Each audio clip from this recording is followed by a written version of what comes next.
ಸುಮತಿಭಿರನುಮೇಯಂ ಶುಭ್ರಕಾಯಂ ಸಖಾಯಂ ಸುಖಮಜಮನಪಾಯಂ ಮುಕ್ತ್ಯುಪಾಯಂ ವಿಮಾಯಂ ನೃಹಜಮಹಮಮೇಯಂ ಧ್ಯೇಯಮಾಮ್ನಾಯಗೇಯಂ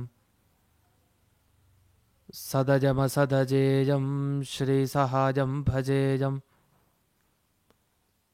ಅಭ್ರಮಂ ಭಂಗರಹಿತಂ ಅಜಡಂ ವಿಮಲಂ ಸದಾ ಆನಂದತೀರ್ಥಮತುಲಂ ಭಜೆ ತಾಪತ್ರಯಾಪಹಂ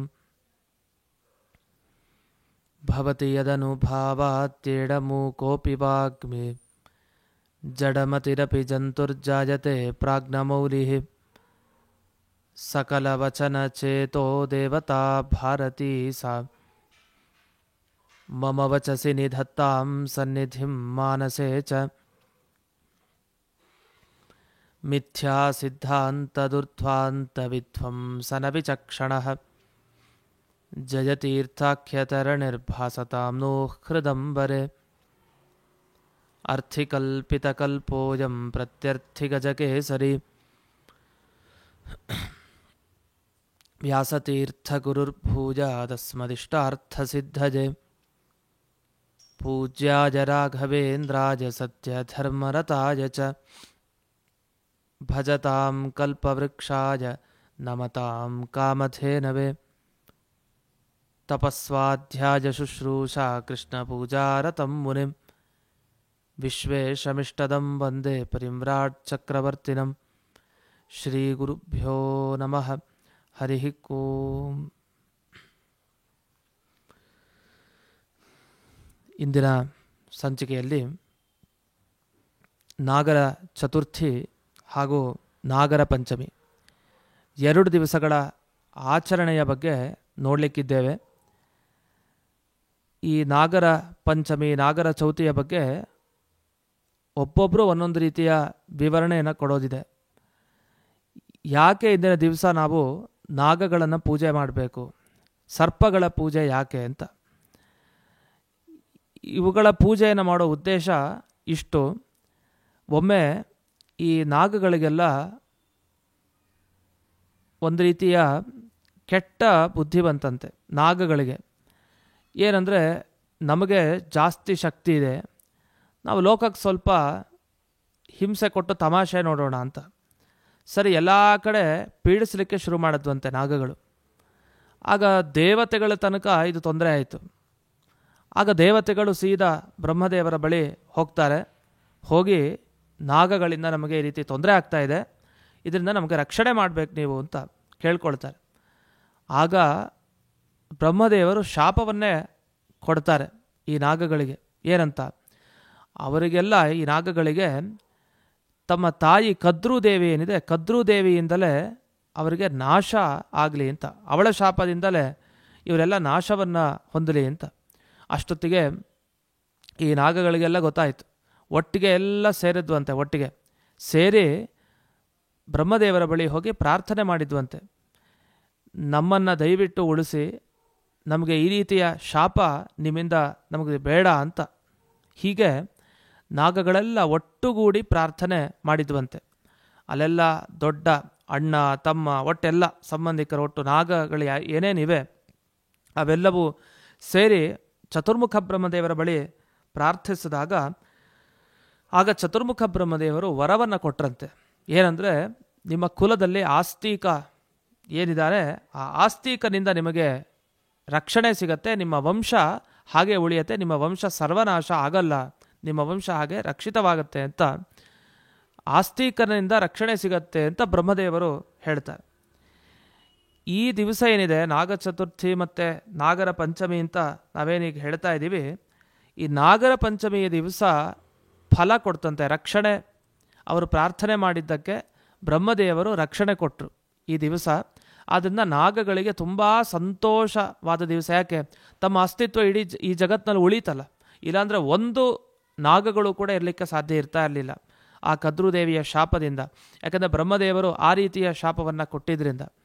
ಹೀಗೆ ತಮ್ಮ ರಕ್ಷಣೆ ತಮ್ಮ ಪ್ರಾರ್ಥನೆ ಎರಡೂ ನೆರವೇರಿತು ಈ ದಿವಸಗಳಲ್ಲಿ. ಅದಕ್ಕೋಸ್ಕರ ಈ ದಿವಸದಲ್ಲಿ ನಾವು ನಾಗನನ್ನು ವಿಶೇಷವಾಗಿ ಪೂಜಿಸಿದ್ರೆ ಅವ್ರಿಗೆ ಬಹಳ ಸಂತೋಷ. ಅವರು ಏನು ನಾವು ಬೇಡ್ತೀವೋ ಅವರ ಬಳಿ ಅದನ್ನು ನಮಗೆ ನೀಡುತ್ತಾರೆ ಅಂತ ಇದು ಒಂದು ರೀತಿಯ ವಿವರಣೆಯನ್ನು ಕೊಡೋದಿದೆ. ಇನ್ನೊಂದು ರೀತಿ ಘಟನೆ ಹೇಳೋದಿದೆ. ಈ ನಾಗರ ಪಂಚಮಿ, ನಾಗರ ಚತುರ್ಥಿ, ನಾಗರ ಅಂತ ನಾವು ಹೇಳ್ತೀವಿ, ನಾಗ ಚತುರ್ಥಿ, ನಾಗ ಪಂಚಮಿ, ಅದು ಎರಡೂ ಸರಿಯೇ. ಇನ್ನೊಂದು ವಿವರಣೆಯ ಪ್ರಕಾರ ಗರುಡ ದೇವರು ತಾವು ನಾಗಗಳಿಗೆಲ್ಲ ಇಂದಿನ ದಿವಸ ಅಮೃತವನ್ನು ಕೊಟ್ಟರಂತೆ. ನಾಗರ ಪಂಚಮಿ ದಿವಸ ಅಮೃತವನ್ನು ಕೊಟ್ಟ ದಿವಸ. ಗರುಡನ ಕೈಯಲ್ಲಿ ಯಾವಾಗಲೂ ಅಮೃತ ಇರುತ್ತೆ ಕಲಶದಲ್ಲಿ. ಆ ಅಮೃತವನ್ನು ಯಾರಿಗೂ ಹಾಕಿ ಕೊಡಲ್ಲ ಗರುಡ. ಮತ್ತು ನಾಗಗಳಿಗೂ ಗರುಡನಿಗೂ ಅಷ್ಟಕ್ಕಷ್ಟೇ. ನಾಗಗಳನ್ನೆಲ್ಲ ವಶೀಕರಣ ಮಾಡಿಕೊಂಡು ಗರುಡ ತನ್ನ ದೇಹದಲ್ಲಿ ಆಭರಣವನ್ನಾಗಿ ಹಾಕ್ಕೊಳ್ತಾನೆ. ಆ ರೀತಿ ಗರುಡ. ಆದರೆ ಒಮ್ಮೆ ಗರುಡನ ತಾಯಿ ವಿನತೆ ಅವಳು ಸಿಗಾಕೊಂಬಿಟ್ಟಿರ್ತಾಳೆ ಈ ನಾಗಗಳ ಕೈಲಿ. ಆ ನಾಗಗಳು ನಿನ್ನ ತಾಯಿಯನ್ನು ಬಿಡಬೇಕು ಅಂದರೆ ನಮ್ಗೆ ಅಮೃತ ಬೇಕು ಅಂತ. ಕೊನೆಗೆ ಆ ಗರುಡ ದೇವರು ತಾವು ಈ ದಾಸ್ಯ ವಿಮೋಚನೆಗೆ, ತಮ್ಮ ತಾಯಿಗೆ ಬಂದ ತೊಂದರೆ ಅದರ ವಿಮೋಚನೆಗೆ ತಮಗೂ ತೊಂದರೆನೇ ಅದು. ಯಾಕೆ ತಾಯಿಯಿಂದಾಗಿ ಅನಿವಾರ್ಯ ತಾವು ಕೂಡ ಇವರ ದಾಸರಾಗುವಂಥ ಸಂದರ್ಭ. ಆಗ ಗರುಡ ದೇವರು ತಾವು ಅಮೃತವನ್ನು ಈ ನಾಗಗಳಿಗೆಲ್ಲ ಕೊಡ್ತಾರೆ. ಆ ಅಮೃತವನ್ನು ಪಾನ ಮಾಡಿ ನಾಗಗಳು ಇನ್ನು ಮೇಲೆ ನಾವು ದಾಸ್ಯದಿಂದ ವಿಮೋಚನೆ ಮಾಡ್ತೀವಿ ಅಂತ ಹೇಳಿ ಆ ವಿನತಾದೇವಿಯನ್ನು ಹಾಗೆ ಗರುಡ ದೇವರನ್ನು ವಿಮೋಚನೆಯನ್ನು ಮಾಡ್ತಾರೆ ನಾಗಗಳು. ಆ ದಿವಸನೇ ಈ ನಾಗರ ಪಂಚಮಿ ಅಂತ. ಹೀಗೆ ಈ ರೀತಿಯ ಘಟನೆ ಗರುಡ ದೇವರಿಗೆ ಆದ ಘಟನೆ ನಾಗಗಳು ಮಾಡಿದ ಅನುಗ್ರಹದ ರೀತಿಯಲ್ಲಿ ಒಂದು ವಿವರಣೆ ಆದರೆ, ಮತ್ತೊಂದು ವಿವರಣೆ ನಾಗಗಳಿಗೆ ಚತುರ್ಮುಖ ಬ್ರಹ್ಮದೇವರು ರಕ್ಷಣೆ ಮಾಡಿದರು ಅವರ ಪ್ರಾರ್ಥನೆ ಮಾಡಿದ್ದಕ್ಕೆ ಅಂತ ವಿವರಣೆಯನ್ನು ಕೊಡೋದಿದೆ. ಇಂಥ ಈ ನಾಗರ ಪಂಚಮಿಯ ಈ ಹಿನ್ನೆಲೆಯನ್ನು ಗಮನಿಸ್ತಾ ಅವತ್ತಿನ ದಿವಸ ಗರುಡ ದೇವರು ಏನು ಅಮೃತವನ್ನು ಕೊಟ್ಟರು ನಾಗಗಳಿಗೆ, ಸಿಹಿಯಾಯಿತು, ಸಂತೋಷ ಹೇಗಾಯಿತೋ ಹಾಗೆ ನಾವು ಇಂದಿನ ದಿವಸ ಆ ನಾಗರ ಪಂಚಮಿಯ ದಿವಸ ನಾವು ಈ ನಾಗಗಳಿಗೆ ಹಾಲನ್ನು ಕೊಟ್ಟರೆ, ಅಮೃತದಂತಹ ಗೋಕ್ಷೀರ, ಹಸುವಿನ ಹಾಲು, ಅದನ್ನು ಕೊಟ್ಟರೆ ಅವುಗಳಿಗೆ ವಿಶೇಷವಾದ ತೃಪ್ತಿ ಅಂತ. ಹೀಗೆ ನಾವು ಈ ನಾಗರ ಪಂಚಮಿಯ ಒಂದು ಎರಡು ರೀತಿಯ ವಿವರಣೆಯನ್ನು ನಾವು ಕೇಳ್ತೀವಿ. ಅದರಲ್ಲಿ ನಾಗ ಚತುರ್ಥಿ ಅದು ಸ್ತ್ರೀಯರಿಗೆ ಸಂಬಂಧಪಟ್ಟಿದ್ದು ಅಂತ ಒಂದು, ನಾಗರ ಪಂಚಮಿ ಪುರುಷರಿಗೆ ಸಂಬಂಧಪಟ್ಟಿದ್ದು ಅಂತ. ಹೀಗೆ ಆ ಎರಡು ದಿವಸಗಳನ್ನು ಸ್ತ್ರೀಯರು ಮೊದಲನೇ ದಿವಸ ಆಚರಣೆ ಮಾಡೋದು, ಎರಡನೇ ದಿವಸ ಪುರುಷರು ಆಚರಿಸೋದು ಅಂತಲೂ ಕೂಡ ಇಲ್ಲಿ ವಿಭಾಗವನ್ನು ಮಾಡಿದ್ದಿದೆ. ಆ ನಾಗ ಚತುರ್ಥಿಯ ಆಚರಣೆ ಹೇಗಿರುತ್ತೆ ಅಂತ ಮೊದಲಿಗೆ ನೋಡೋಣ. ದ್ವಾರಸ್ಯೋ ಭಜತೋ ಲೇಖ್ಯ ಗೋಮಯೇನ ವಿಶೋಲ್ಬಣಾಃ ನ ತೇಷಾಂ ಸರ್ವತೋ ವೀರ ಭಯಂ ಭವತಿ ಕುತ್ರಚಿತ್. ನಮಗೆ ಭಯ, ಸರ್ಪ ಭಯ, ಸಾಮಾನ್ಯ ಜಾತಕ ತೆಗೆದ್ರೆ ನಾಗದೋಷ, ನಾಗ ಪ್ರತಿಷ್ಠೆ ಮಾಡಿಸ್ಬೇಕು. ಹೀಗೆ ಒಂದೊಂದು, ಅದು ವಿವಾಹಕ್ಕಾಗ್ಬೋದು, ಸಂತಾನಕ್ಕಾಗ್ಬೋದು, ಹೀಗೆ ಅನೇಕ ನಾವು ಅನುಭವಿಸುವಂತಹ ಏನು ಕೆಟ್ಟ ಒಂದು ಘಟನೆಗಳಿದೆ ಅದಕ್ಕೆಲ್ಲ ಕಾರಣ ಮುಖ್ಯ ಸರ್ಪದೋಷ, ನಾಗದೋಷ ಅಂತೆಲ್ಲ ನಾವು ಕೇಳ್ತಾ ಇರ್ತೀವಿ. ಅದನ್ನು ನಾಗದೋಷ ಪರಿಹಾರ ಆಗಬೇಕು ಅಂತಾದರೆ ಇಂದಿನ ದಿವಸ ನಾವು ವಿಶೇಷವಾಗಿ ಆಚರಿಸಬೇಕು.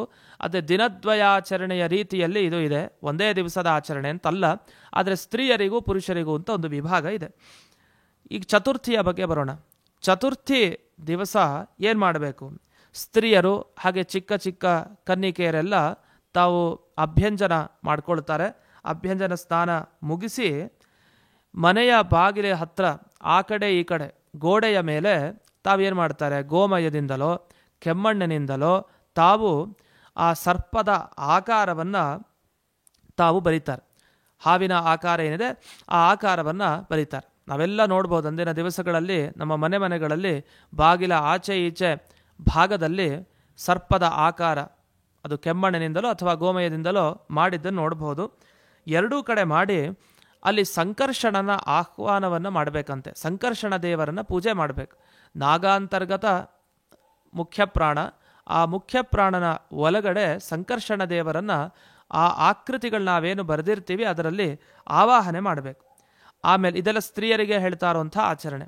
ಆಮೇಲೆ ಹಾಲು, ಮೊಸರು, ಗಂಧ, ಜೊತೆಗೆ ಹಳದಿ ಗೆಜ್ಜೆ ವಸ್ತ್ರ, ದೂರ್ವ, ಇವುಗಳನ್ನೆಲ್ಲ ನಾವು ಸ್ವೀಕಾರ ಮಾಡಿಕೊಂಡು ನಾಗದೇವತೆಗಳಿಗೆ ನಾವು ಪೂಜೆಯನ್ನು ಮಾಡಬೇಕು. ಅಂದಿನ ದಿವಸ ಉಪವಾಸವನ್ನು ಕೂಡ ಮಾಡೋ ಪದ್ಧತಿ ಇದೆ. ಕೆಲವ್ರ ಪ್ರಕಾರ ಕಾಮ್ಯವ್ರತ ಅಂತ ಉಪವಾಸ ಮಾಡೋ ಅಗತ್ಯ ಇಲ್ಲ ಅಂತ ಕೆಲವರು ಹೇಳ್ತಾರೆ.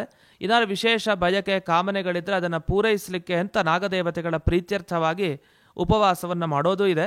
ಅದು ಅವರ ಸಂಪ್ರದಾಯಕ್ಕೆ ಅನುಗುಣವಾದದ್ದು. ಅಂತೂ ಅಂದಿನ ದಿವಸ ವಿಶೇಷವಾಗಿ ಈ ತಾಯಂದರು ಯಾರಿರ್ತಾರೆ ಅವರು ಉಪವಾಸ ಮಾಡಬೇಕು ಅಂತ ಹೇಳ್ತಾರೆ. ಇನ್ನು ಚಿಕ್ಕ ಮಕ್ಕಳಿಗೆ ಅಂಥ ನಿರ್ಬಂಧ ಇಲ್ಲ. ಅಂತೂ ಯಾರು ತಾಯಂದ್ರಾಗಿರ್ತಾರೆ ಅವರು ವಿಶೇಷವಾಗಿ ಉಪವಾಸ ಮಾಡಬೇಕು. ಅಷ್ಟೇ ಅಲ್ಲದೆ ನಾಗಗಳಿಗೆ ಕ್ಷೀರಾಭಿಷೇಕ ಏನಿದೆ, ಹಾಲಿನ ಅಭಿಷೇಕ, ಅದು ಬಹಳ ವಿಶೇಷ ಅಂತ. ಕೆಲವು ಪದ್ಧತಿಯಲ್ಲಿ ಪುರುಷರೇ ಎಲ್ಲ ಆ ನಾಗ ಪ್ರತಿಮೆಗಳೇನಿದೆ ಅದಕ್ಕೆ ಅವರೇ ಮಾಡ್ತಾರೆ.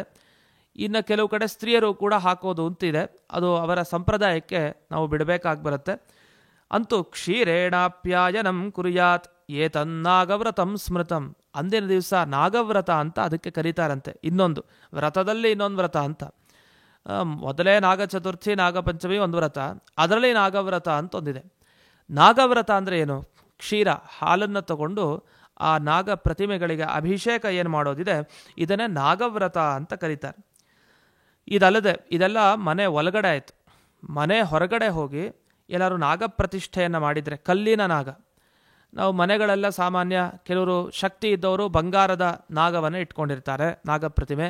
ಕೆಲವರು ಬೆಳ್ಳಿಯ ನಾಗವನ್ನು ಇಟ್ಕೊಂಡಿರ್ತಾರೆ ಮನೆಯಲ್ಲಿ. ಅದಕ್ಕೆ ಈ ಅರ್ಚನೆಗಳಲ್ಲೆಲ್ಲ ಆಗಿ ನಂತರ ಈ ಹೊರಗಿನ ಕಲ್ಲಿನ ರೂಪದಲ್ಲಿರುವಂಥ ನಾಗನಿಗೆ ಪೂಜೆಯನ್ನು ಸಲ್ಲಿಸಬೇಕು. ಆ ಕಲ್ಲಿನ ನಾಗಕ್ಕೆ ಪೂಜೆ ಸಲ್ಲಿಸಬೇಕಾದ್ರೆ ಹಾಲನ್ನು ಹಾಕಬೇಕಾದ್ರೆ ಬೆಲ್ಲ ಮಿಶ್ರಿತವಾದ ಹಾಲನ್ನು ಹಾಕಬೇಕು. ಅದು ಬಹಳ ವಿಶೇಷ. ಅಷ್ಟೇ ಅಲ್ಲದೆ ಆ ನಾಗಗಳಿಗೆ ಅರ್ಪಣೆ ಮಾಡಬೇಕಾಗಿದ್ದೇನು? ಹಳದಿ ಗೆಜ್ಜೆಯ ವಸ್ತ್ರ, ಹಸಿ ಚಿಗಲಿ ಉಂಡೆಗಳೇನಿದೆ ಅದು ಹಸಿಯಾದದ್ದು, ತಂಬಿಟ್ಟು, ಹಸಿ ಹುಣಸೆಕಾಯಿ, ಹಸಿಯ ಕಡಲೆಬೇಳೆ, ಇದನ್ನೆಲ್ಲ ಏರಿಸಿ ಪೂಜೆಯನ್ನು ಮಾಡಬೇಕು ಅಂತ. ಜೊತೆಗೆ ಈ ನಾಗಗಳಿಂದ ನಮಗೆ ಚರ್ಮರೋಗನೂ ಪರಿಹಾರ ಆಗುತ್ತೆ. ಅದೊಂದು ವಿಶೇಷ ಫಲ. ಚರ್ಮರೋಗ ಪರಿಹಾರ ಆಗಬೇಕು ಅಂದರೆ ನಾವೇನು ಮಾಡಬೇಕು? ಕಡಲೆಗೆ ಉಪ್ಪನ್ನು ಸೇರಿಸಿಯೂ ಕೂಡ ಹಾಕ್ತಾರೆ. ಇದನ್ನು ಕೂಡ ಒಂದು ಪದ್ಧತಿಯಲ್ಲಿ ನಾವು ಕಾಣಬಹುದು.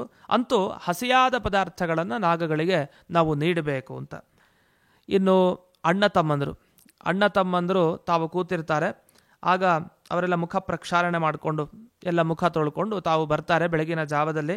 ಅಷ್ಟೊತ್ತಿಗೆ ಅವರ ತಂಗಿಯೋ ಅಕ್ಕಂದಿರೋ ತಾವು ಬಂದು ಅವರ ಬೆನ್ನನ್ನು ತೊಳೆದು, ಆ ಬೆನ್ನಿನ ಮೇಲೆ ನಾವು ತೊಳೆಯೋದು ಅಷ್ಟನ್ನು ನೋಡ್ತೀವಿ. ಆಮೇಲೆ ಮುಂದೆ ಇವರು ಸತ್ಕಾರ ಮಾಡ್ತಾರೆ ತಮ್ಮ ತಂಗಿಯೋ ಅಕ್ಕಂದರಿಗೆ. ಯಾರು ಈ ಬೆನ್ನಿಗೆ ತಾವು ತೊಳೆದು ಅಲ್ಲಿ ಏನು ಸ್ವಚ್ಛತೆಯನ್ನು ಮಾಡಿದರು ಅಂಥವರಿಗೆ ಸತ್ಕಾರ ಮಾಡೋದೆಲ್ಲ ಇರುತ್ತೆ. ಅದು ನಮಗೆ ಗೊತ್ತಿರುವಂತಹ ವಿಷಯ. ಆದರೆ ಬೆನ್ನಿನ ಮೇಲೆ ಕೆಲವರು ಸರ್ಪದ ಚಿತ್ರವನ್ನು ಬಿಡಿಸ್ತಾರಂತೆ. ಸರ್ಪದ ಆಕಾರದಲ್ಲಿ ಚಿತ್ರವನ್ನು ಬರೆಸಿ ಅಲ್ಲಿ ಸ್ನಾನವನ್ನು ಮಾಡಿಸ್ತಾರೆ ಅಂತ. ಇದನ್ನು ಕೂಡ ನಾವು ಕಾಣ್ಬೋದು. ಅದೇನೆಂದರೆ ಅವತ್ತಿನ ದಿವಸ ಸರ್ಪದ ಆಕಾರದಲ್ಲಿ ಯಾವುದೇ ವಸ್ತು ಇದ್ದರೂ ಅಲ್ಲೆಲ್ಲ ಸರ್ಪಗಳ ಸನ್ನಿಧಾನ ಅಂತೆ. ನಾವು ಏನೇ ಪೂಜೆ ಮಾಡಿದ್ರೂ ಅದು ನಾಗಗಳಿಗೆ ತೃಪ್ತಿಗೆ ಕಾರಣ ಆಗತ್ತೆ ಅಂತ. ಅದು ಬೆನ್ನಿಗೆ ಯಾಕೆ ಬರುತ್ತೆ ಅಂದರೆ ಬೆನ್ನಿನ ಹುರಿ ಏನಿದೆ ಅದು ನೋಡಿದ್ರೆ ಸರ್ಪದ ಆಕಾರದಂತೆ ಇದೆಯಂತೆ, ನಮ್ಮ ಪ್ರತಿಯೊಬ್ಬರ ಬೆನ್ನಿನ ಹುರಿ. ಆದ್ದರಿಂದ ಅದು ಸರ್ಪದ ಆಕಾರದ ರೀತಿಯಲ್ಲಿ ಇರೋದ್ರಿಂದ ಅಲ್ಲೆಲ್ಲ ಸರ್ಪದ ಸನ್ನಿಧಾನ ಅಂತ. ಅವುಗಳಿಗೆ ತೃಪ್ತಿಪಡಿಸಿದ್ರೆ ಆವಾಗ ಈ ಸಹೋದರರೆಲ್ಲ ಚೆನ್ನಾಗಿರ್ತಾರೆ, ಒಳ್ಳೆ ಬಲವಂತರಾಗಿರ್ತಾರೆ, ಒಳ್ಳೆ ಬಲಶಾಲಿಗಳಾಗಿರ್ತಾರೆ ಅನ್ನೋ ಭಾವನೆಯಲ್ಲಿ. ಹಾಗಾಗಿ ಯಾರು ಈ ರೀತಿ ಸ್ನಾನವನ್ನು ಮಾಡಿಸ್ತಾರೆ, ಆ ಸರ್ಪ ಚಿತ್ರವನ್ನು ಬರೆದು ಅಂಥವ್ರಿಗೆ ಅಂದರೆ ಅಕ್ಕ ತಂಗಿಯರಿಗೆ, ಹಾಗೆ ಈ ಸಹೋದರರು ಯಾರು ಆ ತಮ್ಮಂದರು ಅಥವಾ ಅಣ್ಣಂದರು ಇರ್ತಾರೆ ಅಂಥವರಿಗೂ ಒಳ್ಳೆಯ ಬಲ ಅಭಿವೃದ್ಧಿಯನ್ನು ಈ ನಾಗಗಳು ಉಂಟು ಮಾಡ್ತವೆ ಅಂತ. ಇಷ್ಟು ನಮಗೆ ನಾಗ ಚತುರ್ಥಿಯ ಒಂದು ವಿವರಣೆ ಬಂತು. ನಾಗರ ಪಂಚಮಿಯ ವಿವರಣೆ ಮಾಡ್ತಾ, ಇದು ಪುರುಷರ ಕೆಲಸ ಇದೆ ಅವತ್ತು ನಾಗರ ಪಂಚಮಿಯ ದಿವಸ. ವಿಶೇಷವಾಗಿ ಸ್ತ್ರೀಯರದು ಪಾತ್ರ ಇದ್ದೇ ಇದೆ. ಯಾಕೆಂದರೆ ಅವತ್ತು ನಾವೇನು ಸ್ವೀಕಾರ ಮಾಡಬೇಕು, ಆಹಾರ ಪದಾರ್ಥ ಏನು ತಿನ್ನಬೇಕು ಅಂತ ನಾವು ಗಮನಿಸಿದಾಗ ಅದಕ್ಕೊಂದು ವಿಶೇಷವಾದ ಮಾಹಿತಿಗಳನ್ನು ನಮ್ಮ ಗ್ರಂಥಗಳಲ್ಲಿ ನೀಡುತ್ತಾರೆ. ಈಗ ಪಂಚಮಿಯ ದಿವಸ ಬಂದಾಗ ಯಥಾ ಮುಂಚೆ ಹೇಳಿದಂತೆ ಹಿಂದೆ ಈಗ ತಾನೇ ನಾವು ನೋಡಿದ್ವಿ, ಮನೆಯ ಬಾಗಿಲಿನ ಆಚೆ ಈಚೆ ಕಡೆ ಗೋಮಯದಿಂದ ಕೆಮ್ಮಣ್ಣಿನಿಂದ ಆ ಆಕೃತಿಗಳನ್ನು ಬರಿಬೇಕಂತೆ. ಬರೆದು ಅವತ್ತಿನ ದಿವಸ ಪುರುಷರಾಗಬೇಕಾದ್ರೆ ತಾವು ಮಣ್ಣಿನಿಂದ ಈ ನಾಗಗಳನ್ನೆಲ್ಲ ತಯಾರಿಸಿರ್ಬೇಕಂತೆ, ಮಣ್ಣಿನ ನಾಗಗಳು. ಆ ನಾಗಗಳಿಗೆಲ್ಲ ಪ್ರತಿಯೊಂದಕ್ಕೂ 5 ಹೆಡೆಗಳಿರುತ್ತೆ. ಹಾಗಾದರೆ 5 ಹೆಡೆಗಳಿರುವಂಥ ನಾಗಗಳನ್ನು ಪುರುಷರು ತಾವು ಮಣ್ಣಿನಿಂದ ನಿರ್ಮಾಣ ಮಾಡಬೇಕು. ಆ ಯಾವುದ್ಯಾವುದದು ನಾಗಗಳು ಅಂದರೆ ಅನಂತ, ವಾಸುಕಿ, ಶೇಷ, ನಂತರ ಪಂಚ, ಕಂಬಲಕ, ಕಾರ್ಕೋಟಕ, ನಾಗ, ಈ ರೀತಿ ಪಟ್ಟಿಯನ್ನು ಮಾಡ್ತಾ ಹೋಗ್ತಾರೆ. ಭುಜಂಗ, ಅಶ್ವತರ, ಧೃತರಾಷ್ಟ್ರ, ಶಂಖಪಾಲ, ಕಾಲೀಯ, ತಕ್ಷಕ, ಪಿಂಗಲ, ಮಹಾನಾಗ ಅಂತ ಇಷ್ಟೆಲ್ಲ ನಾಗಗಳನ್ನು ನಾವು ಒಂದು ಪೀಠದಲ್ಲಿ, ಒಂದು ತಟ್ಟೆಯಲ್ಲಿ ನಾವು ಈ ನಾಗಗಳನ್ನೆಲ್ಲ ಚಿಕ್ಕ ಚಿಕ್ಕ ನಾಗಗಳನ್ನು ಮಾಡಿ 5 ಹೆಡೆಗಳಿರಬೇಕು. ಇಷ್ಟು ನಾಗಗಳಿಗೆ ಪೂಜೆ ಮಾಡಬೇಕು. ಪೂಜೆ ಮಾಡಬೇಕಾದ್ರೆ ಬರೀ ನಾಗಗಳಷ್ಟೇ ಅಲ್ಲ, ನಾಗಗಳ ಪತ್ನಿಯರ ಪೂಜೆಯನ್ನು ಮಾಡಬೇಕು. ಪತ್ನಿ ಸಮೇತವಾಗಿಯೇ ನಾವು ನಾಗಗಳ ಚಿಂತನೆಯನ್ನು ಮಾಡಬೇಕು, ಸುಮ್ಮನೆ ಹಾಗೆ ಅಲ್ಲ. ಈ ರೀತಿ ಪತ್ನಿ ಸಮೇತವಾಗಿ ನಾವು ನಾಗಗಳನ್ನು ಅರ್ಚನೆ ಮಾಡೋದು ಮುಖ್ಯ ಅಂತ, ಇದೊಂದು ಪ್ರಮುಖವಾದ ವಿಷಯ. ಇನ್ನು ಜೊತೆಗೆ ಹಾಲಿನಿಂದ ಅಭಿಷೇಕ, ಮತ್ತು ಹುರಿದ ಅರಳು, ಕಡಲೆ, ಹುರಿದ ಎಳ್ಳು, ಮತ್ತು ಕೆಂಪು ಗೆಜ್ಜೆ ವಸ್ತ್ರ, ಚಿಗರಿ ಉಂಡೆ ಮತ್ತು ಬಿಸಿ ಹಾಲು, ಇದನ್ನೆಲ್ಲ ನೈವೇದ್ಯಕ್ಕೆ ಇಡಬೇಕು ಅಂತ ಇದೆ. ಇದನ್ನೆಲ್ಲ ಆಚರಿಸಿ ದಾರವನ್ನು ಸಮರ್ಪಣೆ ಮಾಡಬೇಕು. ದಾರವನ್ನು ಸಮರ್ಪಣೆ ಮಾಡಬೇಕಾದ್ರೆ ಅಲ್ಲಿ 5 ಕಡೆ ಗಂಟಿರುತ್ತೆ. ಕೆಲವರು 13 ಅಂತ ಹೇಳ್ತಾರೆ, ಕೆಲವು ಅಂತೂ 13 ದಾರಗಳು ಅಂತ, 13 ಗಂಟಿನ ದಾರ, 5 ಗಂಟಿನ ದಾರ ಅಂತೂ. ಆ ದಾರವನ್ನು ಸಮರ್ಪಣೆ ನಾಗಗಳಿಗೆ ಮಾಡುವಂಥದ್ದೇನಿದೆ ಅದನ್ನು ಇಲ್ಲಿ ಮುಖ್ಯವಾಗಿ ತಗೊಳ್ಬೇಕು. ಅದಕ್ಕಾಗಿ ನಾವು ನಮ್ಮ ಮನೆಗಳ ಸಂಪ್ರದಾಯಗಳನ್ನು ಪಾಲಿಸಬೇಕಾಗಿ ಬರುತ್ತೆ. ಗ್ರಂಥಗಳಲ್ಲಿ, ಶಾಸ್ತ್ರಗಳಲ್ಲಿ ಸಿಗತ್ತೆ ನಿಜ, ಆದರೂ ನಮ್ಮ ಮನೆಗಳಲ್ಲಿ ಯಾವ ರೀತಿ ಸಂಪ್ರದಾಯ ಇದೆ ಅದನ್ನು ಮಾಡ್ತಾ, ಜೊತೆಗೆ ಶಾಸ್ತ್ರಗಳಲ್ಲಿ ತಿಳಿಸಿದ ಕ್ರಮವನ್ನು ಅನುಸರಿಸಿಕೊಂಡು ಉತ್ತಮವಾಗಿ ನಾವು ನಾಗರ ಚತುರ್ಥಿ, ನಾಗರ ಪಂಚಮಿಯನ್ನು ಆಚರಿಸಬೇಕು ಅಂತ ನಾವು ಅದನ್ನು ಮನಸ್ಸಿನಲ್ಲಿ ಇಟ್ಕೊಂಡಿರಬೇಕು. ಇದರ ಜೊತೆಗೆ ಮುಂದಕ್ಕೆ ವಲ್ಮೀಕೆ ಪೂಜಯೇತ್ ನಾಗಾನ್ ದುಗ್ಧಂ ಚೈವ ತುಪಾಯಜೇತ್ ಅಂತ, ಹುತ್ತಗಳಿಗೆ ಹೋಗಿ, ಹುತ್ತಗಳ ಬಳಿ ಹೋಗಿ, ವಲ್ಮೀಕ ಅಂದರೆ ಹುತ್ತ, ಆ ಹುತ್ತದ ಬಳಿ ಹೋಗಿ ಹಾಲಿನಿಂದ ಅಲ್ಲೇನು ನಾಗರ ಸನ್ನಿಧಾನ ಇದೆ, ನಿಜವಾದ ನಾಗಗಳು, ಅವುಗಳಿಗೆ ಹಾಲನ್ನು ಕೊಟ್ಟು ಮುಂತಾದ ಸಿಹಿ ದ್ರವ್ಯಗಳೇನಿದೆ ಅದನ್ನು ಕೊಟ್ಟು ಬರಬೇಕು ಅಂತ. ಇನ್ನು ಆ ದಾರವನ್ನು ಏನು ಸಮರ್ಪಣೆ ಮಾಡಿರ್ತೀವಿ ಅದು ನಾಗಾಂತರ್ಯಾಮಿಯಾದ, ಮುಖ್ಯ ಪ್ರಾಣನ ಅಂತರ್ಯಾಮಿಯಾದ ಸಂಕರ್ಷಣನಿಗೆ ಆ ದಾರವನ್ನು ಸಮರ್ಪಣೆ ಮಾಡಿ, ಪುರುಷರಾಗಬೇಕಾದ್ರೆ ತಮ್ಮ ಬಲಭುಜಕ್ಕೆ ಅವರು ಕಟ್ಕೊಳ್ತಾರೆ ಆ ದಾರವನ್ನು. ಇನ್ನು ಚಿಕ್ಕ ಮಕ್ಕಳಿಗೂ ಕೂಡ ಕೊಡೋದಿದೆ. ಆ ದಾರವನ್ನು ಆ ಚಿಕ್ಕ ಮಕ್ಕಳ ಕೊರಳಿಗೆ ಹಾಕ್ತಾರೆ. ನಂತರ ಕೊರಳಿಗೆ ಹಾಕಿ ಅವರ ಆರಾಧನೆಯನ್ನು ಕೂಡ ಮಾಡೋದಿದೆ. ಆರಾಧನೆ ಅಂದ್ರೇನು? ಅವರಿಗೊಂದು ಆರತಿಯನ್ನು ಮಾಡುವಂತಹ ಸಂಪ್ರದಾಯ ಇದೆ, ಅವರಿಗೆ ಒಳ್ಳೆಯದಾಗಲಿ ಅಂತ ಚಿಕ್ಕ ಮಕ್ಕಳಿಗೆ. ಈ ಕ್ರಮವನ್ನು ಇಂದಿನ ದಿವಸ ನಾವು ಕಾಣಬಹುದು. ಇಷ್ಟಾದ ಮೇಲೆ ಕೆಲವು ಆಹಾರ ಪದಾರ್ಥಗಳ ನಿಯಮ ಬರ್ತಾ ಈ ನಾಗರ ಈ ಆರಾಧನೆಗಳ ದಿವಸಗಳಲ್ಲಿ ನಾವು ಇಂಥದ್ದನ್ನು ತಿನ್ನಬಾರ್ದು ಅಂತ ಎಲ್ಲ ಇದೆ. ಸಾಮಾನ್ಯವಾಗಿ ನಮ್ಮ ಮನೆಗಳಲ್ಲಿ ಇದರ ಆಚರಣೆ ಇದ್ದೇ ಇರುತ್ತೆ. ಅವತ್ತು ಒಗ್ಗರಣೆ ಹಾಕೋದು, ಮತ್ತು ಈ ಹಂಚಿನ ಮೇಲೆ, ಅದು ಕಾಯ್ದ ಹಂಚಿನ ಮೇಲೆ ದೋಸೆ, ಹೋಳಿಗೆ, ಇದನ್ನೆಲ್ಲ ಏನೇನು ಮಾಡ್ತೀವಿ ಅಂಥದ್ದಲ್ಲ. ಎಣ್ಣೆಯಲ್ಲಿ ಕರಿಯೋದು, ಮತ್ತು ಭೂಮಿಯನ್ನು ತೋಡೋದು, ಇಂಥ ಏನೇನು ಕೆಲಸಗಳಿದೆ ಅಂದಿನ ದಿವಸ ಮಾತ್ರ ನಾವು ಅದನ್ನು ಮಾಡೋ ಹಾಗಿಲ್ಲ. ಅದು ಮಾಡಿದರೆ ನಾವು ನಾಗಗಳಿಗೆ ತೊಂದರೆ ಕೊಟ್ಟ ಹಾಗಾಗತ್ತೆ. ಆ ನಾಗಗಳಿಗೆ ಶಾಪಕ್ಕೆ ನಾವು ಗುರಿಯಾಗಬೇಕಾಗಿ ಬರುತ್ತೆ. ಅನುಗ್ರಹಕ್ಕೆ ಅನುಗ್ರಹವನ್ನು ಪಡಿಲಿಕ್ಕೆ ಹೋಗಿ ಇನ್ನೇನೋ ವಿಚಿತ್ರವಾದ ದುರ್ಘಟನೆಯನ್ನು ಅನುಭವಿಸಬೇಕಾಗಿ ಬರುತ್ತೆ. ಬಹಳ ಎಚ್ಚರದಿಂದ ನಾವು ಇರಬೇಕು. ಜೊತೆಗೆ ಏತಸ್ಯಾಂ ಪೂಜಯಂತೀಹ ಅಂತ ಈ ಶ್ಲೋಕದಲ್ಲಿ ನಮಗೆ ವಿವರಣೆ ಮಾಡ್ತಾರೆ. ಏನಂದರೆ, ಯಾರು ಭಕ್ತಿಯಿಂದ ನಾಗಗಳ ಪೂಜೆಯನ್ನು ಈ 2 ದಿವಸಗಳಲ್ಲಿ ಮಾಡ್ತಾರೆ ಅಂಥವರಿಗೆ ನಾಗಗಳ ಭಯ ಅನ್ನೋದು ಸರ್ವಥಾ ಇರೋದೇ ಇಲ್ಲ ಅಂತ. ಅದಕ್ಕೆ ಇನ್ನೊಂದು ಮಾತು ಕೂಡ ಇದೆ. ಈ ನಾಗಗಳ ಭಯ ನಮಗೆ ಯಾವ ರೀತಿ ಇರುತ್ತೆ ಅಂದರೆ, ಈ ನಾಗ ಜನ್ಮನೇ ನಮಗೂ ಬರುತ್ತಂತೆ. ಈಗ ಯಾವ ಒಂದು ನಾಗ ಹೋಗ್ತಾ ಇತ್ತು, ಆ ನಾಗ ಹೋಗೋದಕ್ಕೆ ನಾವು ತೊಂದರೆ ಕೊಟ್ವಿ, ಆ ನಾಗಕ್ಕೆ ಮೃತ್ಯುನೇ ಆಗೋಯಿತು. ಅದು ಜೀವಂತವಾಗಿತ್ತು, ಅದು ಮರಣ ಹೊಂದೋ ಥರ ನಾವೇ ಅದಕ್ಕೆ ಒಂದು ಕಲ್ಲು ತೊಗೊಂಡು ಏನೋ ಒಂದು ಎಡವಟ್ಟು ಮಾಡಿದ್ವಿ. ಆ ಎಡವಟ್ಟಿನಿಂದ ನಮಗೂ ಮರಣ ಆಗಬೇಕಾದ್ರೆ ಅದೇ ಯೋಚನೆ ಬಂದು ನಾವು ಒಂದು ವೇಳೆ ಮೃತ್ಯುವನ್ನು ಹೊಂದಿದ್ವಿ. ಮುಂದಿನ ಜನ್ಮ ಯಾವುದವನಿಗೆ? ಮುಂದಿನ ಜನ್ಮ ಸರ್ಪ ಜನ್ಮ. ಆ ನಾಗ ಜನ್ಮ ಇವನು ಪಡಿತಾನೆ. ಆ ಜನ್ಮ ಪಡೆದು ನಂತರ ಅವನು ಪಾತಾಳ ಲೋಕಕ್ಕೆ ಹೋಗಿ ಮತ್ತೆ ಈ ಥರ ಜನ್ಮ ಪಡೆದು ಕ್ಷುದ್ರ ಜಂತುವಾಗಿ ಹುಟ್ಟುತ್ತಾನೆ. ಕೆಟ್ಟ ಬುದ್ಧಿ ಇರುವಂಥ ಜಂತು ಅಂದರೆ ಇದು ನಾಗವನಾಗಿ ಹುಟ್ಟುತ್ತಾನೆ. ಈ ಥರ ನಾಗಜನ್ಮ ಏನು ಬಂತು, ಆ ನಾಗಜನ್ಮದಿಂದ ಪರಿಹಾರವನ್ನು ಪಡಿಬೇಕು ಅಂತಾದರೆ ಅದಕ್ಕೆ ಈ ಪಂಚಮಿಯ ದಿವಸ, ನಾಗರ ಪಂಚಮಿಯ ದಿವಸ ನಾವು ವಿಶೇಷವಾಗಿ ಒಂದು ಬಂಗಾರದ ನಾಗ, ಶಕ್ತಿ ಇದ್ದವರು ಬಂಗಾರದ ನಾಗವನ್ನು ಒಬ್ಬ ಬ್ರಾಹ್ಮಣನಿಗೆ ದಾನ ಮಾಡಿ, ಯಾರಾದರೂ ಇದುವರೆಗೂ ಸರ್ಪದಿಂದ ಸರ್ಪ ಕಚ್ಚಿ ಯಾರಾದರೂ ನಮ್ಮ ಕುಲದಲ್ಲಿ ಹಿಂದಕ್ಕೆ ಮರಣವನ್ನು ಅಪ್ಪಿದರೆ, ಅಥವಾ ಮುಂದಕ್ಕೆ ಯಾರಾದರೂ ಆ ಸರ್ಪದ ಬಾಧೆಯಿಂದ ಬಳಲುವಂಥವ್ರು ಆಗಿರ್ತಾರೆ ಅಂತ ನಮಗೆ ಗೊತ್ತಿಲ್ಲ, ಮುಂದೆ ಆಗಬಹುದೋ ಏನೋ, ಅಂಥವರಿಗೆಲ್ಲ ಮುಕ್ತಿ ಸಿಗಲಿ ಅಂತ ಈ ನಾಗರ ಪಂಚಮಿಯ ದಿವಸ ಒಬ್ಬ ಒಳ್ಳೆಯ ಬ್ರಾಹ್ಮಣನಿಗೆ ಬಂಗಾರದ ಆ ನಾಗ ಪ್ರತಿಮೆ ಏನಿದೆ ಅದನ್ನು ಕೊಡೋಂಥ ಪದ್ಧತಿನೂ ಇದೆ. ಈಗೆಲ್ಲ ಶಕ್ತಿ ಇದ್ದವರು ಅದನ್ನು ಕೊಡ್ತಾರೆ, ಇಲ್ಲಾಂದರೆ ಬೆಳ್ಳಿಯ ನಾಗವನ್ನು ದಾನ ಮಾಡುವಂಥ ಕ್ರಮ ಇದೆ. ಆ ದಿವಸಗಳಲ್ಲಿ ವಿಶೇಷವಾಗಿ ದಾನ ಮಾಡೋದಕ್ಕೆ ಫಲ ಇದೆ. ಯಾಕೆಂದರೆ ನಾವು ಸರ್ಪದ ಈ ಬಾಧೆಗೆ ಒಳಗಾಗಬೇಕು ಅಂತಿಲ್ಲ, ಯಾಕೆಂದ್ರೆ ನಾವೇನು ತಪ್ಪು ಮಾಡಲಿಲ್ಲ ಅಂತ ನಮ್ಗೆ ಅನಿಸಿರುತ್ತೆ. ನಮ್ಮ ಪೂರ್ವಜರು ತಪ್ಪು ಮಾಡಿದರೂ ನಮಗೆ ಅದು ಅಂಟತ್ತೆ. ಹಾಗೆ ಮುಂದಕ್ಕೂ ಕೂಡ ಯಾರು ಮಾಡ್ತಾರೋ ಗೊತ್ತಿಲ್ಲ, ಅವರು ಮಾಡಿದ್ದಕ್ಕೆ ನಾವು ಹಿಂದಿನವರು ಅನುಭವಿಸಬೇಕಾಗಿ ಬರುತ್ತೆ. ಹೀಗೆಲ್ಲ ಸರ್ಪಗಳ ವಿಷಯದಲ್ಲಿ ಬಹಳ ಎಚ್ಚರ ನಾವಿರಬೇಕು. ಆದರೆ ವರಾಹ ಪುರಾಣದಲ್ಲಿ ಒಂದು ಮಾತನ್ನು ಹೇಳ್ತಾರೆ, ನೀವೇನೇ ನಾಗಗಳಿಗೆ ಅರ್ಚನೆ ಮಾಡಿ ತದಂತರ್ಯಾಮಿಯಾದ ಮುಖ್ಯ ಪ್ರಾಣನ ಅಂತರ್ಯಾಮಿಯಾದ ನನಗೆ ಅಂತ ದೇವರೇ ಹೇಳ್ಕೊಳ್ತಾನೆ, ಸಂಕರ್ಷಣನಿಗೆ ಅರ್ಪಣೆ ನೀವು ಮಾಡಬೇಕು, ಆಗ ನಾನು ಸ್ವೀಕಾರ ಮಾಡ್ತೀನಿ ಅಂತ. ಇಷ್ಟು ಈ ನಾಗ ಪಂಚಮಿ ನಾಗ ಚತುರ್ಥಿಯ ಬಗ್ಗೆ ವಿವರಣೆಗಳಿವೆ. ಇದರ ಜೊತೆಗೆ ಉಪವಾಸ ಅಂತ ಬಂತು. ಉಪವಾಸ ಮಾಡ್ತಾ ಚತುರ್ಥಿ ದಿವಸ ಅಕ್ಷಾರ ಲವಣ ಭಕ್ಷಣ ಪದ್ಧತಿ ಅಂತ ಒಂದಿದೆ. ಅಕ್ಷಾರ ಲವಣ ಭಕ್ಷಣ ಪದ್ಧತಿ, ಭಕ್ಷಣ ಅಂದರೆ ತಿನ್ನೋದಲ್ಲ ಒಂದು ಕ್ರಮ. ಏನಂದರೆ ಒಂದು ಖಾರ ಉಪ್ಪು ಎರಡನ್ನ ಬಿಡ್ತಾರೆ.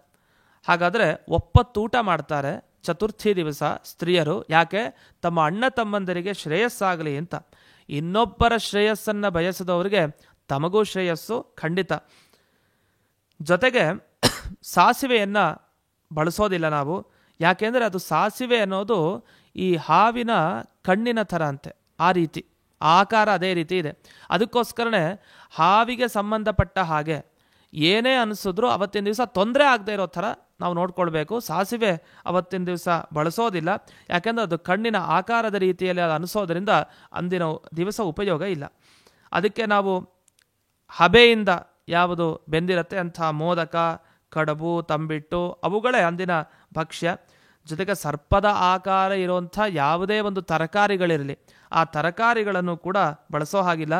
ಇನ್ನು ಉಡುಪಿ ಸಂಪ್ರದಾಯದಲ್ಲಿ, ಉಡುಪಿ ಕಡೆ ಸ್ತ್ರೀಯರೆಲ್ಲ ಅಲ್ಲೆಲ್ಲ ಅನೇಕ ಕಟ್ಟೆಗಳಿರುತ್ತೆ. ಆ ಕಟ್ಟೆಗಳಲ್ಲಿ ಈ ದೋಸೆ ಕಲ್ಲು ಅಂತ ಏನಿದೆ ಅದನ್ನು ಒಲೆಯಲ್ಲಿ ಅಂದಿನ ದಿವಸ ಇಡಲ್ವಂತೆ. ಯಾಕೆಂದರೆ ಆ ದೋಸೆ ಮಾಡಬೇಕಾದ್ರೆ ಏನು ಶಬ್ದ ಆಗತ್ತೆ, ಆ ಶಬ್ದ ಅದು ಕಿರಿಕಿರಿ ಆಗತ್ತಂತೆ ನಾಗಗಳಿಗೆ. ಆದ್ದರಿಂದ ಅಂದಿನ ದಿವಸ ಯಾವುದೇ ಆ ರೀತಿಯ ವಿಶೇಷವಾದ ತಿನಿಸುಗಳನ್ನು ಅವರು ಮಾಡೋದಿಲ್ಲ. ತಾವು ಕೂಡ ಉಪ್ಪು ಖಾರ ಇಲ್ಲದೇನೆ ಆಹಾರವನ್ನು ಸ್ವೀಕಾರ ಮಾಡ್ತಾರೆ. ಜೊತೆಗೆ ಈಗ ರಜಸ್ವಲ ಸ್ತ್ರೀಯಾಗಿ ಅಂದರೆ ಮುಟ್ಟು ಏನಾಗಿರ್ತಾರೆ, ಮುಟ್ಟು ಸಂಬಂಧಿಯಾದ ದೋಷಗಳೇನಿದೆ ಆ ದೋಷಗಳೆಲ್ಲ ಅಂದಿನ ದಿವಸ ಆ ಭೋಜನ ಏನು ಮಾಡ್ತಾರೆ ಅದು ಸಪ್ಪೆಯಾದ ಭೋಜನ ಏನಿದೆ ಆ ಸಪ್ಪೆಯಾದ ಆಹಾರವನ್ನು ಸ್ವೀಕಾರ ಮಾಡೋದ್ರಿಂದ ಆ ಮುಟ್ಟಿಗೆ ಸಂಬಂಧಪಟ್ಟ ದೋಷಗಳು ಅಂದಿನ ದಿವಸ ಪರಿಹಾರ ಆಗುತ್ತೆ. ಅದರಲ್ಲೂ ಕೂಡ ಈ ಪರಶುರಾಮ ಕ್ಷೇತ್ರ ಏನಿದೆ ಆ ಪರಶುರಾಮ ಕ್ಷೇತ್ರದಲ್ಲಿ ಈ ಸರ್ಪಗಳಿಗೆ ಒಂದು ವಿಶೇಷವಾದ ಸ್ಥಾನಮಾನಗಳು. ಉಡುಪಿ ಕಡೆ ನಾವು ನೋಡ್ಬೋದು, ನಾಗಸ್ಥಾನ ಅಂತೆಲ್ಲ ಬಹಳ ಪ್ರಸಿದ್ಧ. ಬಹಳ ಹೆದರ್ತಾರೆ ಜನ, ಯಾಕೆಂದರೆ ಅಷ್ಟು ಏನಾದ್ರು ದೋಷ ಆಗಿಬಿಟ್ರೆ ನಾಗದೋಷ ಅದನ್ನು ತಪ್ಪಿಸ್ಕೊಳ್ಳೋದು ಬಹಳ ಕಷ್ಟ. ಪ್ರತಿಯೊಬ್ಬರಿಗೂ ಸಾಮಾನ್ಯವಾಗಿ ಇದ್ದೇ ಇರುತ್ತೆ. ಯಾಕೆ? ಪೂರ್ವಜರೋ ಮುಂದಿನ ಏನೋ ಒಟ್ಟು ಮುಂದಿನವ್ರು ಮಾಡಿದರೆ ಹಿಂದಿನವ್ರಿಗೆ ತಗಲತ್ತೆ, ಹಿಂದಿನವ್ರು ಮಾಡಿದರೆ ಈಗಿರೋರಿಗೆ ತಗಲತ್ತೆ, ಹೀಗೆಲ್ಲ ಉಂಟು. ಆದ್ದರಿಂದ ಆ ನಾಗಸ್ಥಾನ ಏನಿರುತ್ತಲ್ಲ ಅಲ್ಲಿ ರಜಸ್ವಲ ಸ್ತ್ರೀಯರು ಓಡಾಡಿರಬಾರ್ದು. ಅವರ ನೆರಳು ಅಲ್ಲೇನಾದ್ರು ಬಿದ್ದಿತ್ತು ಅಂತಾದರೆ ಆಗ ಎಷ್ಟೋ ಬಾರಿ ನಾಗಗಳು ಅನೇಕ ಜನರ ಮನೆ ಮುಂದೆ ಕಾಣಿಸ್ಕೊಳ್ತಾ ಇರುತ್ತಂತೆ. ಆದ್ದರಿಂದ ತಕ್ಷಣ ಆ ಕಡೆನವ್ರು ಏನು ಮಾಡ್ತಾರೆ ಅಂದರೆ ಆ ನಾಗಸ್ಥಾನ ಏನಿದೆ ಆ ಜಾಗ ಅದಕ್ಕೆ ಹೋಗಿ ತೀರ್ಥ ಪ್ರೋಕ್ಷಣೆ ಮಾಡಿ ಶುದ್ಧೀಕರಣವನ್ನು ಕೂಡ ಮಾಡ್ಕೊಳ್ತಾರೆ. ಹೀಗೆ ಅದೊಂದು ವಿಶೇಷವನ್ನು ಗಮನಿಸಬೇಕು. ಮತ್ತೊಂದು, ಈ ನಾಗಪ್ರತಿಷ್ಠೆಯನ್ನು ಮಾಡಿರ್ತಾರೆ ಹೊರಗಡೆ, ಅಲ್ಲಿ ಹೋಗಿ ಅನಂತನ ಪೂಜೆ ಅಂತ ಇದೆ. ಅನಂತ ಅಂದರೆ ದೇವರ ಪೂಜೆ. ನಾವು ಈ ಮುಖ್ಯ ಪ್ರಾಣನ ಅಂತರ್ಯಾಮಿಯಾದ ಅನಂತ, ನಾವು ಅನಂತ ಶಯನ ನಾವು ನೆನಪಿಸ್ಕೊಳ್ತೀವಿ. ಆ ಅನಂತ ಉಡುಪಿಯಲ್ಲಿ ನಾವು ಅನಂತ ಶಯನನ್ನು ನೋಡ್ತೀವಿ. ಅನಂತ ಏನಿದ್ದಾನೆ ಆ ಅನಂತನ ಪೂಜೆ, ಅನಂತ ಅಂತ ದೇವರಿಗೂ ಹೆಸರಿದೆ. ಅಂಥ ದೇವರಿಗೆ ನಾವು ಅರ್ಚನೆ ಮಾಡುವಂತಹದ್ದು ವಿಶೇಷ ಕ್ರಮ. ಅದರಲ್ಲಿ ಆಗ ಶೇಷದೇವರಿಗೆ, ತದಂತರ್ಯಾಮಿಯಾದ ಮುಖ್ಯ ಪ್ರಾಣನಿಗೆ, ತದಂತರ್ಯಾಮಿಯಾದ ಸಂಕರ್ಷಣ ರೂಪಿ ಪರಮಾತ್ಮನಿಗೆ ನಾವು ಅರ್ಚನೆ ಮಾಡಬೇಕಾದ್ರೆ, ಪೂಜೆಯನ್ನು ಸಲ್ಲಿಸಬೇಕಾದ್ರೆ ಈ ಒಂದು ಶ್ಲೋಕವನ್ನು ಹೇಳೋದಿದೆ. ಬಹಳ ಪ್ರಸಿದ್ಧವಾದ ಶ್ಲೋಕ. ಇದನ್ನು ಅವಶ್ಯವಾಗಿ ನಾವು ಅಂದಿನ ದಿವಸ ಹೇಳಬೇಕು.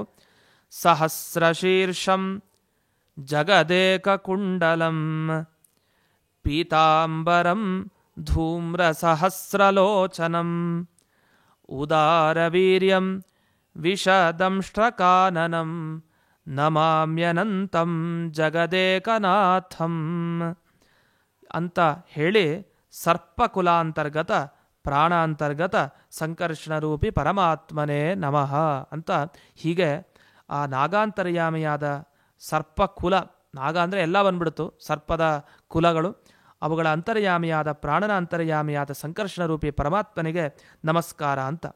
ಈ ಶ್ಲೋಕದ ಅರ್ಥ ಸುಲಭ. ಸಹಸ್ರ ಶೀರ್ಷಂ, ಸಾವಿರಾರು ತಲೆ ಅಂದರೆ ಹೆಡೆಗಳು ಇದೆ. ಜಗದೇಕ ಕುಂಡಲಂ, ಇಡೀ ಜಗತ್ತಿಗೆ ಆಧಾರ ಸ್ತಂಭ ಅವನು.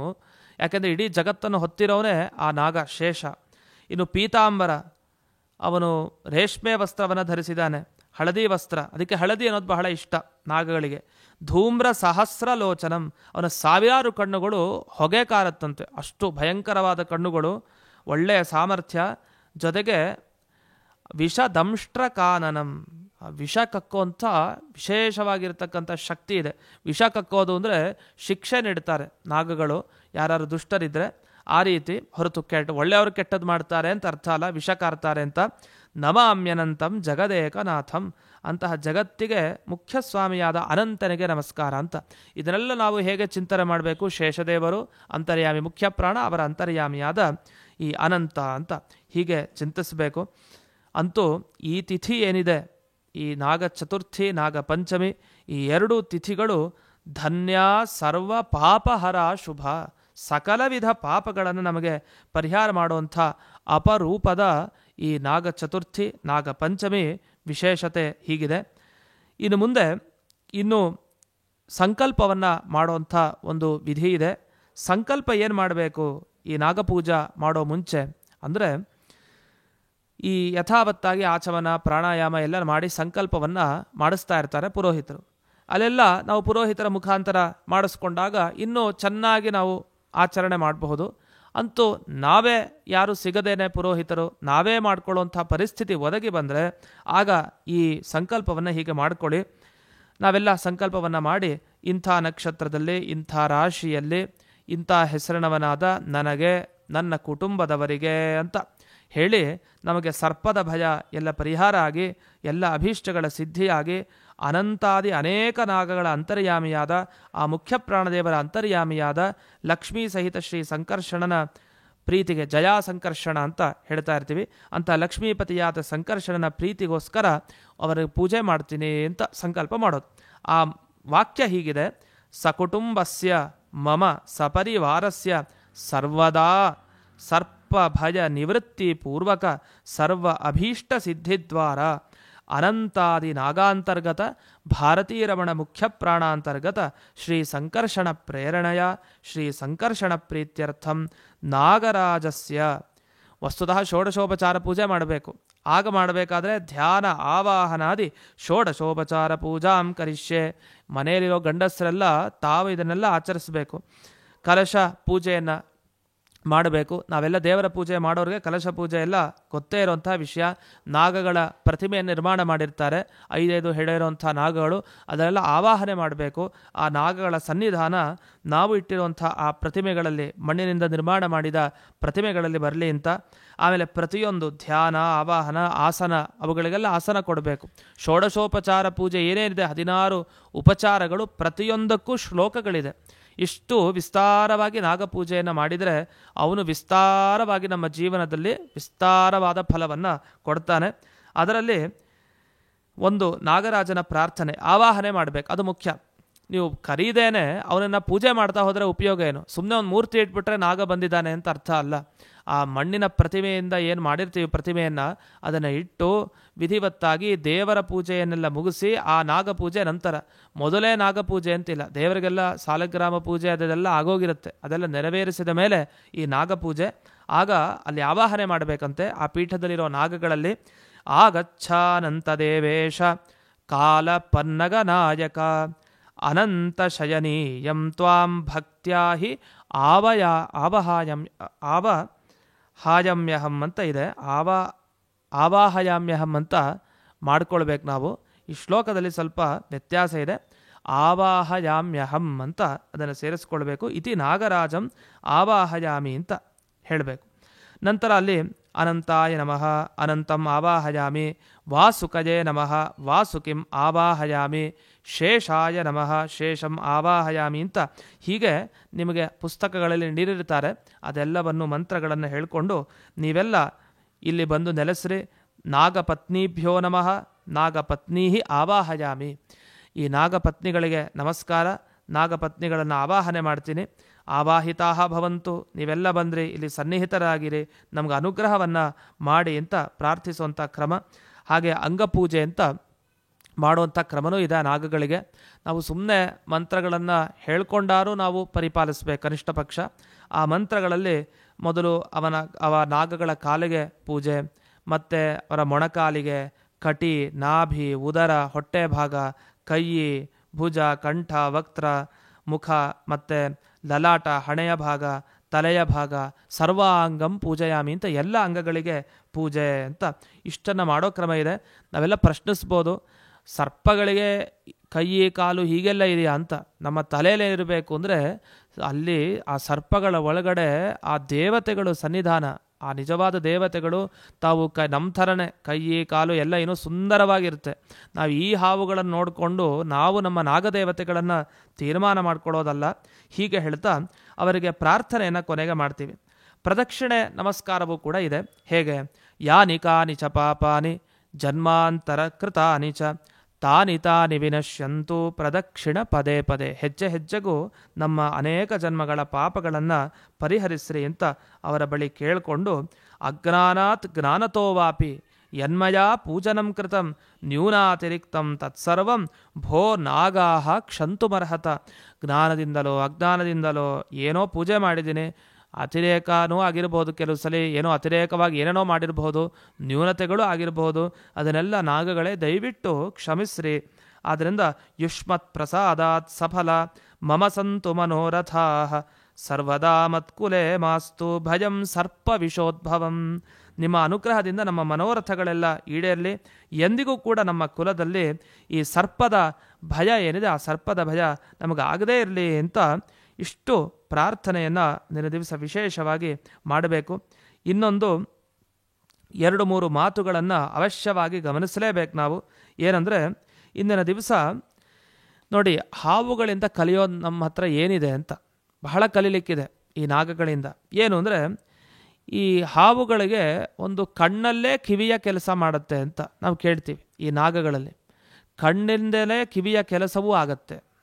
ಹಾಗಾದರೆ ಇಂದ್ರಿಯಗಳನ್ನು ಬಳಸ್ಕೊಳ್ಳೋದು ಹೇಗೆ? ನಾಗಗಳು ಚೆನ್ನಾಗಿ ಬಳಸ್ಕೊಳ್ತಾವೆ. ಹಾಗೆ ನಮ್ಮ ಕಣ್ಣು, ನಮ್ಮ ಕಿವಿ ಸಾರ್ಥಕವಾಗಿ ಈ ಶಾಸ್ತ್ರ ಕೇಳೋದ್ರಲ್ಲಾಗಲಿ, ಈ ಪೂಜಾ ವಿಧಾನಗಳನ್ನು ಕೇಳೋದ್ರಲ್ಲಾಗಲಿ, ಆಚರಿಸೋದ್ರಲ್ಲಾಗಲಿ ಬೇಗ ಬೇಗ ಹಾತೊರಿತಾ ಇರಬೇಕು.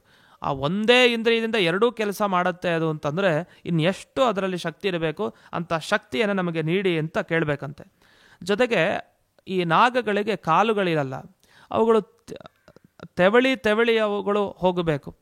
ಅಂಥ ನಾಗಗಳ ಶಕ್ತಿಯನ್ನು ಗಮನಿಸಿ. ಶಕ್ತಿ ಮೀರಿ ಅವುಗಳಿಗೆ ಆಗೋದಿಲ್ಲ, ಆದರೂ ಕೂಡ ತೆವಳ್ಕೊಂಡು ಹೋಗ್ತಾವೆ. ನಮ್ಮ ಮನುಷ್ಯರಿಗೆ ಕಾಲಿದ್ದು ಎಲ್ಲ ಇದ್ದು ನಾವು ಸರಿಯಾಗಿ ಹೋಗಿ ನಾಗರ ಪೂಜೆಯನ್ನು ಮಾಡದೇ ಇದ್ದರೆ ಏನನ್ನಬೇಕು? ಅದೊಂದು ಗಮನಿಸಬೇಕಾದ ಅಂಶ. ಒಂದು ಹುತ್ತ ಗಮನಿಸಿ. ಹುತ್ತದಲ್ಲಿ ಎಲ್ಲ ಹಾವುಗಳು ಸೇರಿಕೊಂಡಿರ್ತವೆ, ಒಗ್ಗಟ್ಟು. ಹಾಗೆ ಸಹೋದರರು, ಅಣ್ಣ ತಮ್ಮಂದಿರೆಲ್ಲ ಒಗ್ಗಟ್ಟಾಗಿ ಇದ್ದು ನಾವು ದೇವರನ್ನು ಪ್ರಾರ್ಥನೆ ಮಾಡಬೇಕು, ಒಗ್ಗಟ್ಟಾಗಿ ಇರಬೇಕು. ಈ ಹಾವುಗಳೆಲ್ಲ ನಾಗಗಳು ಹಾಗೆ ಮಾಡಿದ್ವು. ತಮಗೆ ಕಷ್ಟ ಬಂದಾಗ ಎಲ್ಲ ಸೇರಿದ್ವು, ಬ್ರಹ್ಮದೇವರ ಬಳಿ ಪ್ರಾರ್ಥನೆ ಮಾಡಿದ್ವು. ಅದೇ ರೀತಿ ನಾವು ಕೂಡ ಹಾಗಿರಬೇಕಾಗಿದ್ದು ಕರ್ತವ್ಯ. ಜೊತೆಗೆ ಇನ್ನೊಂದು ಮಾತು, ಈ ಅವರ ವಂಶನೇ ನಾಶ ಆಗುವಂಥ ಸಂದರ್ಭ ಬಂತು, ನಾಗಗಳ ವಂಶ. ಯಾಕೆ? ಬ್ರಹ್ಮದೇವರ ಶಾಪದ ಪ್ರಯುಕ್ತವಾಗಿ ಕದ್ರುದೇವಿಯಿಂದಲೇ ಶಾಪಗ್ರಸ್ತರಾಗಿ ನಾಶ ಹೊಂದಲಿ ಅಂತ. ಆದರೆ ತಮ್ಮ ವಂಶದ ನಾಶಕ್ಕೆ ಇನ್ನೇನು ಕಾರಣವಾದ ಶಾಪ ಒದಗಿತ್ತು, ಅದನ್ನು ತಪ್ಪಿಸ್ಕೊಂಡ್ವು ನಾಗಗಳೆಲ್ಲ. ಹಾಗಾದರೆ ವಂಶಾಭಿವೃದ್ಧಿಯನ್ನು ಮಾಡಿಕೊಂಡ್ವು, ವಂಶನಾಶವನ್ನು ತಡೆದವು ನಾಗಗಳು ಅಂತ. ಅಂದಿನ ದಿವಸ ಬಹಳ ಪವಿತ್ರವಾದ ದಿವಸ. ಹಾಗಾಗಿ ಈ ದಿವಸ ಯಾರಾದರೂ ವಂಶ ನಾಶ ಆಗುವಂಥ ಸಂದರ್ಭ ಬಂದರೆ, ಅಂದರೆ ಗರ್ಭಪಾತ ಆಗಬಹುದು ಇತ್ಯಾದಿ ದೋಷಗಳು ಉಂಟಾಗಿದರೆ, ಮತ್ತೆ ಗರ್ಭ ಧಾರಣೆ ಮಾಡಬೇಕು ಸ್ತ್ರೀಯರು, ಮತ್ತೆ ಮುಂದೆ ವಂಶ ಅಭಿವೃದ್ಧಿಯಾಗಬೇಕು ಅಂತಾದರೆ ಈ ನಾಗ ಪ್ರತಿಷ್ಠೆಯನ್ನು ಇಂದಿನ ದಿವಸ ಮಾಡೋದೇನಿದೆ ಅದು ಬಹಳ ವಿಶೇಷ. ಅಂದರೆ ವಂಶೋದ್ಧಾರ ಆಗತ್ತೆ ಅಂತ ನಾಗರ ಪೂಜೆಯನ್ನು ಮಾಡಿದರೆ ಆ ವಿಶೇಷತೆಯನ್ನು ಕೂಡ ಇಲ್ಲಿ ಗಮನಿಸ್ಬೋದು. ಸಂತಾನ ಪ್ರಾಪ್ತಿ ಅನ್ನೋದು ವಿಶೇಷ ಫಲ. ಅದರ ಜೊತೆಗೆ ಅತಿಯಾದ ನಾವು ಶಾಖ ನೀಡಿ ನಾವು ಹಲವು ಪದಾರ್ಥಗಳನ್ನು ಬೇಯಿಸೋದಿದೆ. ಇದನ್ನೆಲ್ಲ ನಾವು ಮಾಡಿದರೆ ಏನಾಗುತ್ತೆ ಅಂದರೆ, ಈ ನಾಗಗಳಿಗೆಲ್ಲ ಅವುಗಳ ಚರ್ಮಗಳು ಏನಿದೆ ಅದಕ್ಕೆ ಶಾಖ ಜಾಸ್ತಿ ತಗಲಿದ್ರೆ ಏನಾಗುತ್ತೆ, ಸುಟ್ಟೋಗುತ್ತೆ ಅದರ ಚರ್ಮ. ಅದನ್ನು ನಾವು ಈ ನಾಗಗಳ ಸನ್ನಿಧಾನ ಎಲ್ಲ ಕಡೆ ಇರುತ್ತೆ. ಅವತ್ತಿನ ದಿವಸ ನಾವೇನಾದರೂ ಅತಿ ಶಾಖ ನೀಡೋವಂಥ ಯಾವುದಾದ್ರು ಹುರಿಯೋದು, ಎಣ್ಣೆಯಲ್ಲಿ ಕರಿಯೋದು, ಇದೆಲ್ಲ ಮತ್ತೆ ಮಾಡದೇ ಇರೋ ರೀತಿಯಲ್ಲಿ ನಾವು ಎಚ್ಚರದಿಂದ ಇರಬೇಕು. ಈ ಎಲ್ಲ ಅಂಶಗಳನ್ನು ನಾವು ಮನಸ್ಸಲ್ಲಿ ಇಟ್ಟುಕೊಂಡು ನಾಗಚತುರ್ಥಿ ನಾಗಪಂಚಮಿಯ ಆಚರಣೆಯನ್ನು ವಿಶೇಷವಾಗಿ ಮಾಡಿ ಆ ನಾಗದ ಏನು ಒಂದು ಅನುಗ್ರಹ ಇದೆ ಆ ಅನುಗ್ರಹವನ್ನು ವಿಶೇಷವಾಗಿ ಸಂಪಾದನೆ ಮಾಡಬೇಕು. ತದಂತರ್ಗತನಾದ ಮುಖ್ಯಪ್ರಾಣನ ಅನುಗ್ರಹ ಆಗಬೇಕು. ತದಂತರ್ಗತನಾದ ಜಯಾಪತಿ ಸಂಕರ್ಷಣನ ಅನುಗ್ರಹ ಆದರೆ ನಮ್ಮ ಜೀವನ ಸುಸ್ಥಿರವಾಗಿ ಆರಾಮಾಗಿ ಮುಂದೆ ಜನ್ಮಗಳಲ್ಲಿ ಹಿಂದಿನ ಜನ್ಮಗಳಲ್ಲಿ ಏನೇನು ಮಾಡಿದ್ವಿ ಅದರ ಪಾಪದ ಫಲದ ಪರಿಹಾರ ಮುಂದೆ ಜನ್ಮಗಳು ಸಿಗತ್ತೆ ನಿಜ. ಯಾಕೆಂದರೆ ನಾವು ಒಂದೇ ಜನ್ಮದಲ್ಲಿ ಅಷ್ಟೊಂದು ಪುಣ್ಯ ಸಂಪಾದನೆ ಮಾಡಲಿಕ್ಕೆ ಸಾಧ್ಯ ಇಲ್ಲ. ಆದರೂ ಮುಂದಿನ ಜನ್ಮಗಳು ಸಿಕ್ಕಾಗ ಎಂದೆಂದಿಗೂ ನಿನ್ನ ಪೂಜೆ ನಾವು ಮಾಡದೇ ಇರೋ ಹಾಗೆ ಆಗಲೇಬಾರದು, ಎಂದೆಂದಿಗೂ ಮಾಡೋ ಹಾಗೇ ಆಗಬೇಕು ಅಂತ ಅವರ ಬಳಿ ನಾವೆಲ್ಲ ಪ್ರಾರ್ಥನೆ ಮಾಡ್ತಾ ಆ ನಾಗಗಳ ಅನುಗ್ರಹವನ್ನು ಮತ್ತೊಮ್ಮೆ ಬಯಸ್ತಾ, ಶ್ರೋತೃಗಳಾದ ನಿಮ್ಮೆಲ್ಲರಿಗೂ ಈ ಸಂದರ್ಭದಲ್ಲಿ ಆ ನಾಗನ ಅನುಗ್ರಹ, ಅದು ಎಲ್ಲ ನಾಗಗಳ ಅನುಗ್ರಹ ಜೊತೆಗೆ ತದಂತರ್ಯಾಮಿಯಾದ ಮುಖ್ಯ ಪ್ರಾಣನ ಅನುಗ್ರಹ, ತದಂತರ್ಯಾಮಿಯಾದ ಆ ಲಕ್ಷ್ಮೀಪತಿಯಾದ ಸಂಕರ್ಷಣನ ಅನುಗ್ರಹವನ್ನು ಬಯಸ್ತಾ ಇಂದಿನ ಈ ಸಂಚಿಕೆಯನ್ನು ಅಸ್ಮದ್ ಗುರುವಂತರ್ಗತ ವ್ಯಾಸತೀರ್ಥ ಗುರುವಂತರ್ಗತ ಭಾರತೀರಮಣ ಮುಖ್ಯ ಪ್ರಾಣಾಂತರ್ಗತ ಶ್ರೀಮನ್ಮೂಲ ಗೋಪಾಲಕೃಷ್ಣನಿಗೆ ಅರ್ಪಣೆ ಮಾಡ್ತೇನೆ. ಶ್ರೀಕೃಷ್ಣಾರ್ಪಣಮಸ್ತು.